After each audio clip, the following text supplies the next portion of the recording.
क्या जो 1991 में न्यू इंडस्ट्रियल पॉलिसी आई थी, अब उसमें बदलाव की जरूरत है या नहीं है? बात समझना मेरी बात को, क्योंकि 1991 was the beginning of LPG.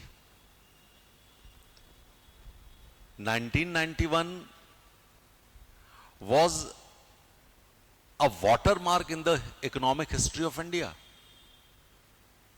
तो उस समय जब हम न्यू इंडस्ट्रियल पॉलिसी लेके आए थे, तो हमने ये सोचा था कि हम अपनी इकोनॉमी को बेहतर कर लेंगे और हमारा मैन्युफैक्चरिंग सेक्टर, इंडस्ट्रियल सेक्टर बहुत डेवलप हो जाएगा। ये हमारे थॉट प्रोसेस में था ना। लेकिन यदि हम 91 से 2024 की बात करें, ये कितने साल हो गए? 33 इयर्स, 33 साल हो गए। ये इन 33 सालों में क्या हमें एक सिर्फ फेसलिफ्ट चाहिए? हमें सिर्फ कॉस्मेटिक सर्जरी चाहिए इंडस्ट्रियल पॉलिसी में, या हमें कंप्लीट चेंज चाहिए? हमें इंक्रीमेंटलिज्म चाहिए, या हमें इंडस्ट्रियल पॉलिसी को कंप्लीट मेटामॉर्फोसिस चाहिए? हमें चाहिए क्या?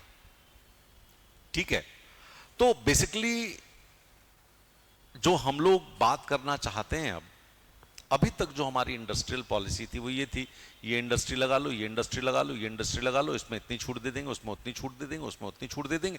ये इंडस्ट्रियल पॉलिसी थी।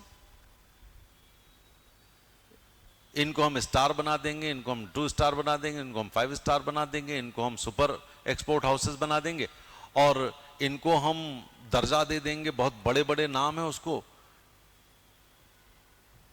देने लगे ना। हमने कितने सारे नाम दे दिए उनके, दे दिए कि नहीं दे दिए? तो अब जो हमारा लॉजिक होगा इंडस्ट्रियल पॉलिसी को, वो ये होगा कि why not to promote innovation centric manufacturing policy. कैसा हमको चाहिए? Innovation centric monetary policy. हमको चाहिए exponential increase in productivity.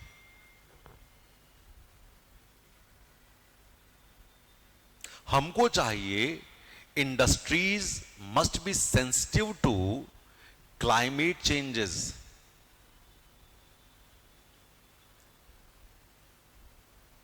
Better labour facilities,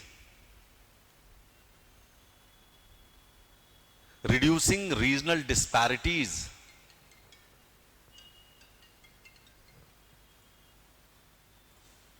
export promotion. पहले भी चीजें थी, लेकिन शुरुआत हमने अलग ढंग से की, बाकी तो सारी चीजें वही हैं। ठीक है, क्लियर? तो अब हमें न्यू इंडस्ट्रियल पॉलिसी कैसी चाहिए? देखो, अभी तक हमारी पॉलिसी में यह होता था कि इंडस्ट्री में इस वाले को हम फैसिलिटी देंगे, इसको नहीं देंगे, इसको हम सब्सिडी देंगे, इसको हम सब्सिडी नहीं देंगे, इसको हम प्रायोरिटी सेक्टर में रखेंगे, इसको प्रायोरिटी सेक्टर में नहीं रखेंगे, इनको सनराइज सेक्टर में रखेंगे, इनको सनराइज सेक्टर में नहीं रखेंगे। यही हमारी पॉलिसी थी। और इसकी वजह से जो प्रॉब्लम्स आती थी वो क्या होता था? Excessive bureaucratic interventions. तो एक तरफ तो ये हो गया कि यदि ब्यूरोक्रेटिक इंटरवेंशन होगा तो डिस्टॉर्शन इन मार्केट होगा। ठीक है, इससे कंपटीशन खत्म होगा, कम होगा, इनएफिशिएंसी बढ़ेगी, और एक शब्द है, it will lead to bureaucratic drag. Bureaucratic drag होगा, मतलब नौकरशाही पकड़ करके पीछे खींचेगी और कुछ नहीं होने वाला उससे। ठीक है, बात समझ में आ गई आपको? लेकिन ये करने पर तो परेशानी है, लेकिन दूसरी समस्या और है। If we give free hand to laissez faire economy, यदि हम पूरी तरह से अहस्तक्षेपवादी अर्थव्यवस्था को दे दें कि कोई कैसा भी बनाओ, कोई भी करो, जितना फायदा कमाना हो उतना फायदा कमाओ, तो व्हाट अबाउट पब्लिक गुड, जनता का भला कैसे होगा? And in case of market failures who will be responsible? बाजार जब असफल होता है तो लोगों का पैसा डूब जाता है, तो सरकार उस पर थोड़ा सा नियंत्रण रखती कि एकदम से डुबाओ मत। नेगेटिविटीज, इंटरनेशनल अफेयर्स, इतने सारे फैक्टर सामने चले आएंगे कि हम कुछ कर ही नहीं पाएंगे। पता लगा सारे लोग विदेशों से पैसा ले करके और हम फिर गुलाम होते चले जा रहे हैं। नियो कोलोनियलिज्म शुरू हो जाएगा। क्या शुरू हो जाएगा? नियो कोलोनियलिज्म, नौ उपनिवेशवाद जैसी स्थिति हो जाएगी। ठीक है, तो हमें करना क्या होगा? We have to balance between excessive bureaucratic drag and excessive laissez faire. हमें बैलेंस बनाना पड़ेगा न्यू पॉलिसी में। और इसके लिए क्यों हमको चाहिए?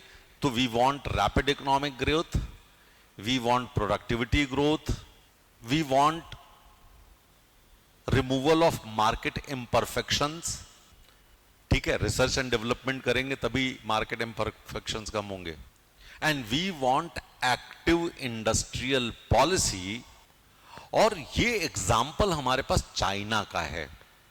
चाइना की डायनेमिक इंडस्ट्रियल पॉलिसी रही है और इसलिए वहां पर जो शुरुआत हुई है वो तो मास प्रोडक्शन से हुई, जिसके बारे में हम कहते रहे कि चीन का माल है, चले तो शाम तक, नहीं ना चले तो शाम तक, और चल गया तो चांद तक, कोई ठिकाना नहीं था।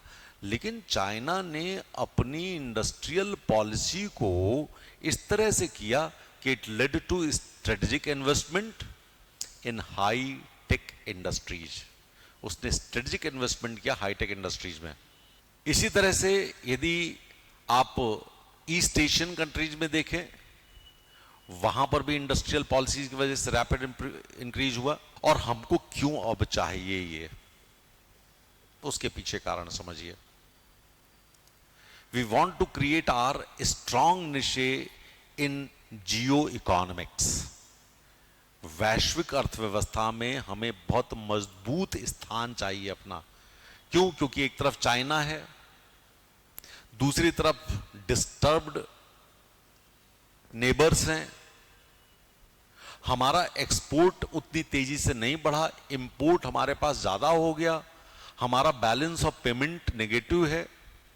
तो ऐसे में जियो इकोनॉमिक्स में हम पिछड़ जाएंगे और इसलिए हमें नए इंडस्ट्रियल पॉलिसी की आज जरूरत है। ठीक है, ताकि हम क्या क्या कर सकें, so that we can maintain strategic autonomy, reducing dependence on foreign powers, working in strategic sectors like defense, manufacturing, telecommunication and critical technologies। यदि हम बाहर से लेंगे तो हम सब कुछ कॉम्प्रोमाइज होंगे। आपको पता है यूएसए ने हुवई के इंस्ट्रूमेंट्स को बैन कर दिया टेलीकम्युनिकेशन के। क्यों? क्योंकि हुवई में अंदर चिप्स लगी हुई हैं, जो सारी की सारी इंफॉर्मेशन आप जो भी ले दे रहे हो वो चाइना के सर्वर्स पर पहुंच रही हैं। तो हमारी जो इंटेलिजेंस मशीनरी वो फेल करेगी, हमारी जो नेशनल सिक्योरिटी है वो कॉम्प्रोमाइज होगी, तो हम कैसे काम चला पाएंगे?